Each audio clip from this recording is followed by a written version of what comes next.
Hi friends, welcome back to STV cooking channel. ఈరోజు మనం ఎంతో tasty and healthy fibre food చిక్కుడు గింజలు టమాటా. ఇది మార్కెట్లో మనకి అరుదుగా దొరుకుతాయి. ఇలా దొరికినప్పుడు తెచ్చుకొని మనం చేసి పెడితే పిల్లలకు కూడా ఇష్టంగా తింటారు, అలాగే హెల్త్కి కూడా మంచిది. దీనికి కావాల్సిన ప్రాసెస్ చూద్దాం ఫ్రెండ్స్. చిక్కుడు గింజలు ఇవి మనకి మార్కెట్లోనే అప్పుడప్పుడు దొరుకుతూ ఉంటాయి. వీటిలో హై ప్రోటీన్ అనేది ఉంటుంది కదా. చిక్కుడు గింజలు టమాటా కర్రీ ఎలా చేయాలో చూద్దాము. ఫస్ట్గా వీటిని శుభ్రంగా కడుక్కొని ఒక 50% వరకు కుక్ చేసుకుందాము. ఇలా కుక్ అయిన తర్వాత వీటిని తీసి పక్కకు పెట్టుకోవాలి. ఇప్పుడు ఎందులో అయితే కర్రీ చేయాలనుకుంటున్నామో ఆ గిన్నె పెట్టుకొని కర్రీకి సరిపడినంత ఆయిల్ వేసుకొని వేడెక్కనివ్వాలి. ఇలా ఆయిల్ కొంచెం వేడెక్కిన తర్వాత ఇందులోకి కట్ చేసుకున్న ఆనియన్ అలానే పచ్చిమిర్చి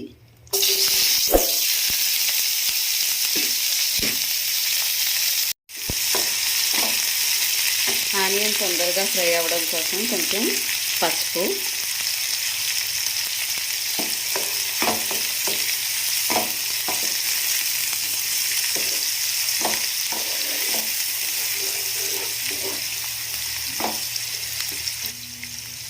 ఇవి ఇలా కొంచెం ఫ్రై అయిన తర్వాత ఇందులోకి 1/2 టేబుల్ స్పూన్ వరకు అల్లం వెల్లిగడ్డ పేస్ట్ని యాడ్ చేస్తున్నాను. పచ్చివాసన పోయేంత వరకు ఫ్రై చేసుకోవాలి.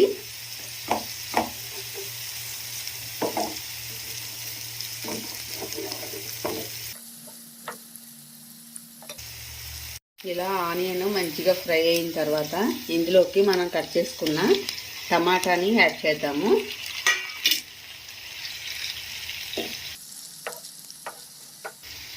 టమాటా అనేది తొందరగా సాఫ్ట్ అవ్వడం కోసం సాల్ట్ని యాడ్ చేస్తున్నాం. మూత పెట్టి దీన్ని ఇలానే మగ్గనిద్దాము. టమాటా ఇలా మంచిగా సాఫ్ట్ అయిన తర్వాత మనం ఆల్రెడీ ఉడికించుకొని పెట్టుకున్నాం కదా చిక్కుడు గింజల్ని యాడ్ చేసుకుందాము. చిక్కుడు గింజలు పచ్చివి కనుక వేసుకునేటట్లయితే టమాటాతో పాటుగా ముందే వేసుకోవాలి. నేను ఆల్రెడీ ఉడికించుకున్నాను కాబట్టి టమాటాని మగ్గించిన తర్వాత అప్పుడు వేసుకున్నాను. ఇలా ఒక 2-3 మినిట్స్ మూత పెట్టి వదిలేద్దాం.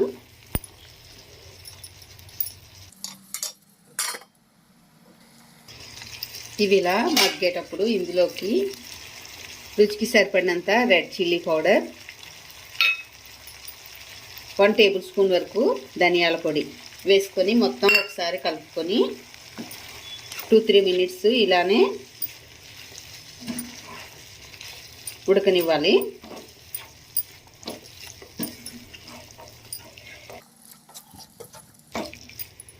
మన ఛానల్ని ఫస్ట్ టైం చూస్తున్నట్లయితే కనుక సబ్స్క్రైబ్ చేసుకోండి ఫ్రెండ్స్. అలానే రెసిపీ మీకు కూడా నచ్చినట్లయితే లైక్ చేయండి ఫ్రెండ్స్. ఇలా ఒక 2 మినిట్స్ ఉండనిద్దాము. ఇలా మంచిగా మగ్గిన తర్వాత వాటర్ని యాడ్ చేసుకోవాలి.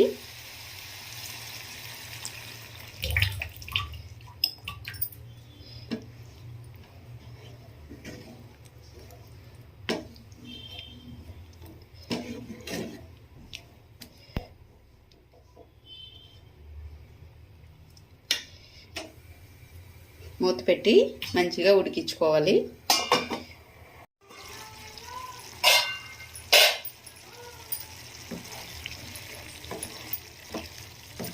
అంతేనండి, కర్రీ అనేది రెడీ అయిపోయింది. చివరిగా ఇందులోకి కొంచెం కొత్తిమీరని యాడ్ చేసుకొని ఒక 2 మినిట్స్ ఉంచి స్టవ్ ఆఫ్ చేసుకొని సర్వ్ చేసుకోవచ్చు. రెసిపీ మీకు కూడా నచ్చినట్లయితే లైక్ చేయండి ఫ్రెండ్స్. అలానే ఇంకా ఎవరైనా మన ఛానల్ని సబ్స్క్రైబ్ చేసుకోకపోతే చేసుకోండి ఫ్రెండ్స్. Thank you.